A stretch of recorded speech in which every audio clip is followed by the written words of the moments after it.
Roads in rural areas are undergoing a major surgery. Residents in Shenzhen are concerned as their social security balance falls dramatically. A propaganda video released by the Ministry of Public Security mocks India, drawing criticism. Outpatient clinics see a surge in positive cases after the May Day holiday. It's all covered in today's China Truths. Roads in rural areas are undergoing a major surgery. China's rural roads are facing the risk of being repurposed as farmland due to the Chinese Communist Party's policy of returning forests to farmland. As per the policy, certain township governments have ordered that all roads within the field and those between villages must be converted back into farmland within the range designated as basic farmland by superiors. According to a cadre, if the basic farmland was occupied during the original construction of the road and the necessary approval procedures were not followed, then as much farmland as the basic farmland occupied must be restored. The cadre explained that in the past, very few approvals were granted for the construction of roads connecting villages and groups, but now, all roads that occupy basic farmland must be dug up and returned to the fields. In recent days, netizens in many places have shared their photos showing how some villages and towns were spreading dirt on cement roads, parking lots, small bridges, and other roads to give the impression of returning to farming and thus appeasing their superiors. A Chinese netizen took to Weibo on May 8 to share news of a local road that was about to undergo a major surgery.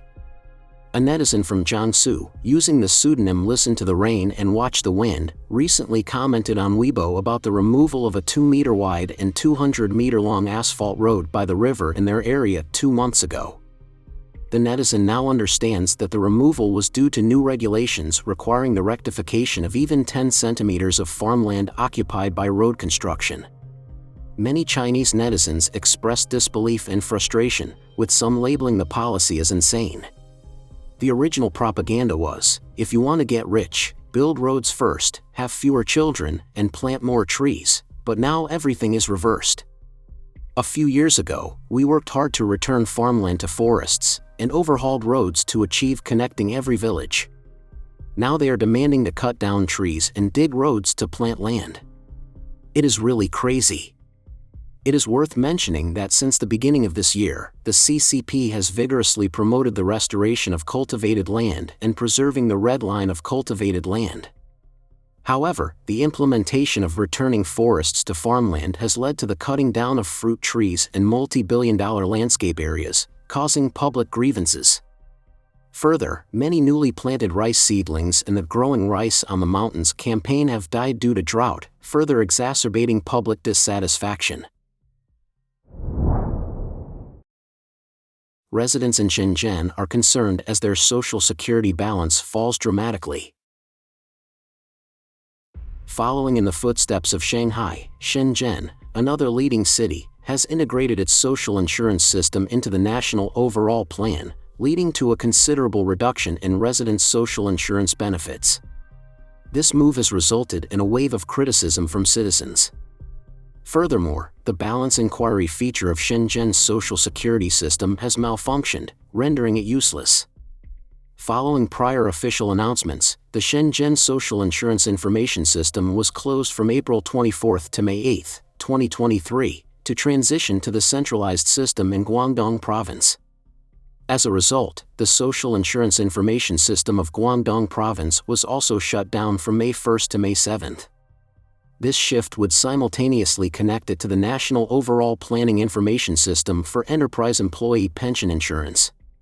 However, upon the resumption of the Shenzhen Social Insurance Information System on May 8, many residents discovered that their Social Security account balances had decreased significantly, prompting complaints on local social media. Some residents reported a reduction of more than a third, while others stated that they had lost 120,000 yuan. According to reports from Lu Media, on the same day, the relevant query functions of the new system will soon become unavailable, and relevant Shenzhen Social Security query portals such as Alipay and WeChat applets cannot be accessed, indicating that it is being updated and maintained. Users can only view their balance data on the iShenzhen app, which displays it as normal. According to the Shenzhen Human Resources and Social Security Bureau, the new social security system is currently experiencing problems and is in the process of being repaired. The repair process may take up to 2 working days.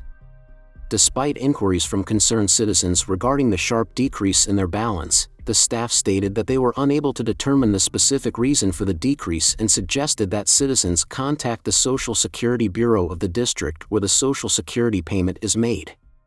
On the same day, Shenzhen Social Security issued a statement claiming that the actual amount of the personal pension insurance account of the insured person has not decreased. The balance displayed in the new system was lower because only the principal of the individual pension insurance payment is displayed.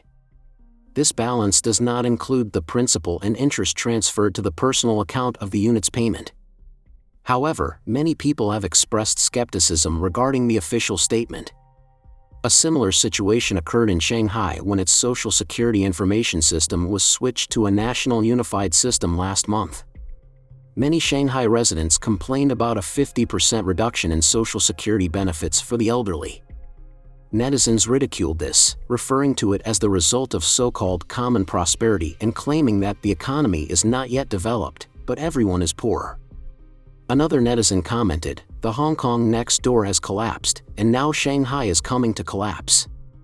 Before the shift, pensions in developed cities such as Shanghai and Shenzhen were generally higher.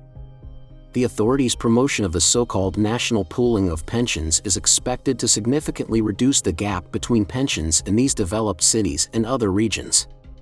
As per the Chinese Communist Party's official statement, national pooling of pensions aims to address the unbalanced development and structural contradictions of pension insurance funds by adjusting the surplus and shortage of inter-regional pension insurance funds across the country. Last year, in February, official media announced that all provinces had achieved unified revenue and expenditure of the provincial pension insurance and would begin implementing the so-called National Overall Planning. This year, in February, Zhou Xiaochuan, the former governor of the Central Bank of China, stated during the 5th Global Wealth Management Forum that to reach a more satisfactory level of national pooling of pensions, support and cooperation from personal account pensions are necessary. However, some Chinese netizens expressed concern that this may involve the use of personal pensions. Before this, the CCP launched the medical insurance reform, which allocated a significant portion of the money in the medical insurance personal account to the medical insurance pooling fund. Officials claim that this was for mutual aid and to make the insured more secure when they are seriously ill. Nevertheless, it resulted in a sharp decrease in personal disposable medical insurance funds, which sparked large-scale protests known as the White Hair Movement in Guangzhou, Wuhan, Dalian, Anshan, and other cities.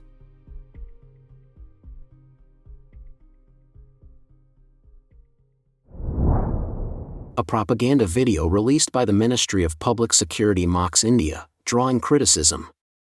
The Ministry of Public Security of the CCP recently faced backlash from Indian netizens after promoting road safety in a video posted on its official Weibo account.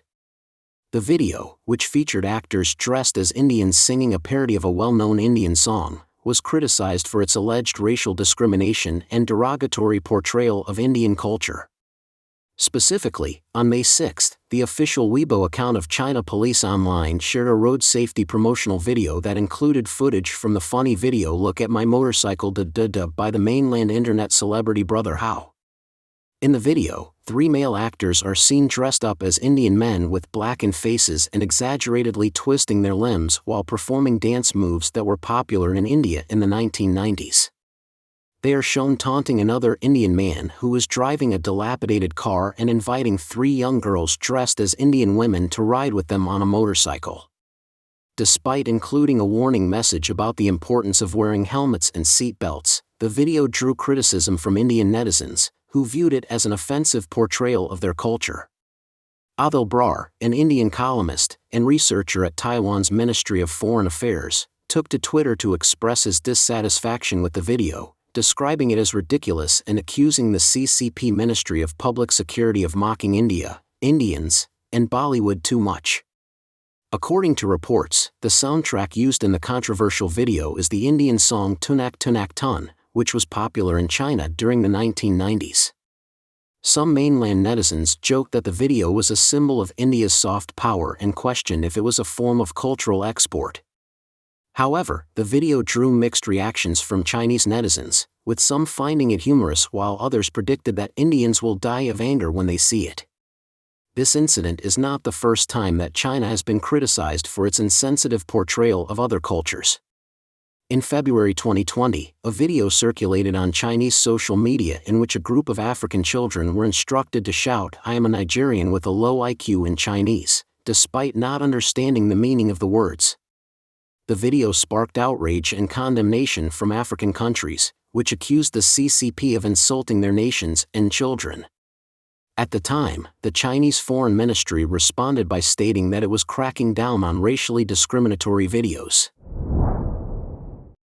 Outpatient clinics see a surge in positive cases after the May Day holiday.